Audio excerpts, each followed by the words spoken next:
Nam Talu Cave, Thailand, 2007. On October 13th, 2007, 9 people entered Nam Talu Cave in Khao, Sok National Park, Thailand. 6 Swiss tourists, a 10-year-old German boy, a teenage girl from the UK, and 2 Thai guides. The weather at the entrance was stable. No rain had fallen that morning. What none of them knew was that rainfall had been occurring upstream in the mountains where the cave's watershed begins, and Nam Talu is part of a complex drainage system sensitive to flooding from kilometers away. As the group moved deeper through the cave's shallow stream passages, the guides noticed the water level was slowly rising. They continued forward, then a flash flood surged through the tunnel. The water rose in minutes. The narrow passageways left no room to escape. 8 of the 9 people drowned. The only survivor was the British teenager who climbed onto a narrow ledge above the waterline and waited 16 hours before rescuers reached her. The 10-year-old boy was among the dead.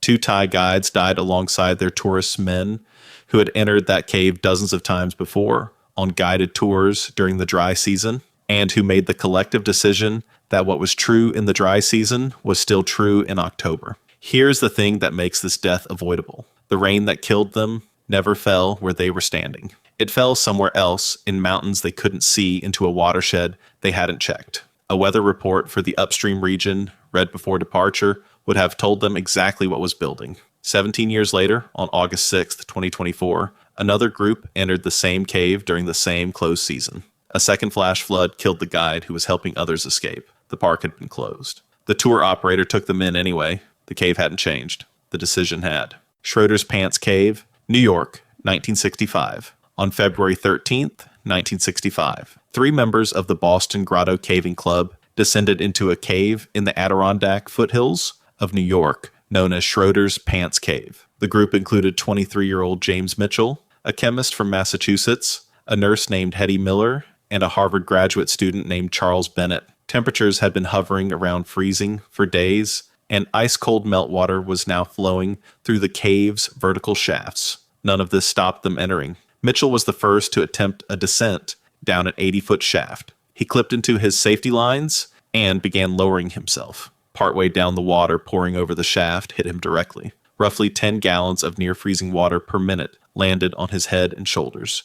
He stopped moving. He tried to climb back. He couldn't. His voice became quieter, then stopped. Rescue reports estimated he lost consciousness within minutes of the water making contact. Miller and Bennett spent 45 minutes trying to haul him back up before realizing he was already dead. The rescue team that flew in from Washington found his body still suspended in the harness. The shaft was eventually sealed with explosives. Mitchell's body was never recovered. The cave became his tomb. Here's what makes this death avoidable. Everyone in the group knew the temperatures that week had been producing melt runoff. Nobody asked what that water was doing inside the vertical shafts before putting a person inside one. Pierre Saint-Martin, Cave, France / Spain border, 1952. In August 1952, an international caving expedition was exploring the Pierre Saint-Martin cave system in the Pyrenees, at the time considered the deepest known cave in the world. On August 27th, after 6 days underground, 33-year-old Marcel Lubens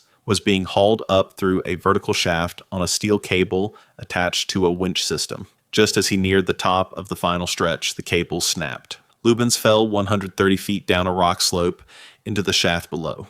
He survived the fall, but broke his back, lost consciousness, and lay in a coma at 1,260 feet below the surface. A doctor descended by a rope ladder to reach him and performed a blood transfusion underground by candlelight. Rescue teams worked for 2 days, attempting to hoist him manually back toward the surface. On August 29th, after 36 hours of continuous effort, Marcel Lubens died underground. Here is what makes this death avoidable. The winch cable had not been inspected before the ascent and was later found to be compromised. In a shaft that deep with no alternative exit cable failure didn't mean inconvenience. It meant a fall nobody could survive intact and a rescue timeline measured in days rather than hours. The inspection that wasn't done before the descent would have taken less than 10 minutes. Lubens died at a depth that made even basic medical care almost impossible to deliver. The blood transfusion performed underground by candlelight was extraordinary, and made no difference because the injury that killed him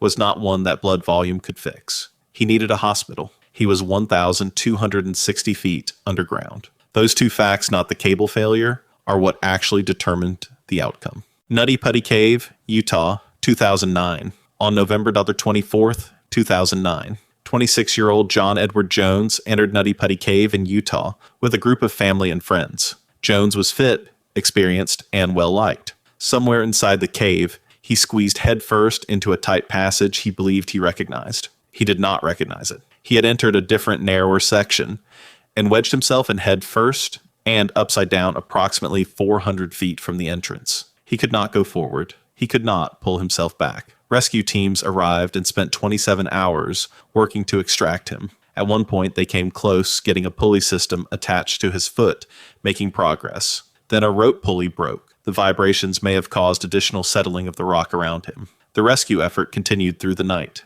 At 9 p.m. on November 25th, John Jones died from positional asphyxia, his lungs unable to function properly while inverted under pressure in a space too tight for his chest to expand. He had been underground for more than a day. His family was on the surface the entire time. After the recovery effort was abandoned, the cave was sealed permanently. Jones's body is still inside. He left behind a wife and a 2-year-old daughter with a second child born after his death. The cave closure notice at the sealed entrance reads simply that the cave is closed permanently. There is no other explanation for anyone who doesn't already know why. Here is what makes this death avoidable. Nutty Putty was a well-documented cave. The passage he entered was not a recognized route. Basic pre-entry cave mapping, reading available documentation about the cave's known dead-end passages, or turning back at the first sign that he didn't recognize his surroundings would have stopped this before it started. Orda Cave, Russia,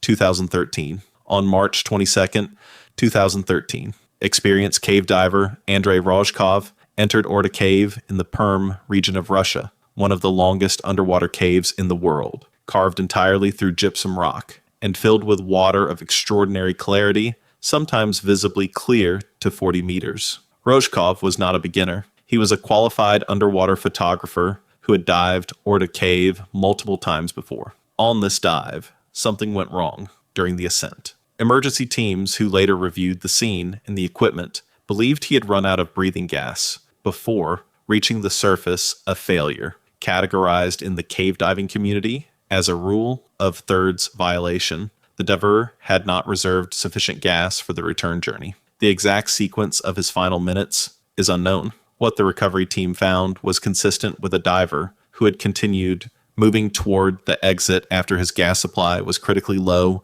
then stopped. The clarity that makes Orda Cave one of the most beautiful cave dive sites in the world also meant rescuers could see him clearly. From a distance, they could not safely close fast enough. He was recovered the same day. He was 44. Here's what makes this death avoidable. The rule of thirds is not a guideline. It is the margin between returning to the surface and not returning. Rozhkov had dived the cave before and survived. That familiarity is exactly the condition under which the rule gets relaxed. In a flooded cave, there is no surfacing early, no climbing out, no calling for help.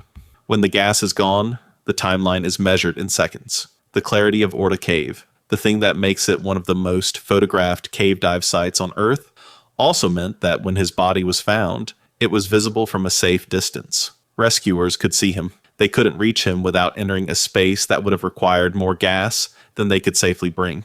That is what a cave diving death looks like from the outside. George Bugge, Cave, Norway, 2014, on February 6th, 2014. 5 experienced Finnish cave divers entered Orda Cave, also known as George Bugge Cave, in northern Norway, aiming to pass through a 420-foot submerged passage, reach a dry chamber on the far side of the mountain and surface. The passage was narrow, the water was near freezing, and the dive required closed-circuit rebreathers to manage gas consumption at depth. Around 360 feet down, diver Jerry became wedged in a tight restriction between 2 rock walls. His rebreather began malfunctioning. Another diver, Patrick, attempted to help, but the tunnel was too narrow for both of them. Visibility dropped as silt filled the water around them. Cherie's mouthpiece slipped. Patrick attempted to insert a backup regulator, failed, and faced the choice that no rescue training fully prepares a person for stay and die with his friend, or leave and find help. He left. Back at the surface, the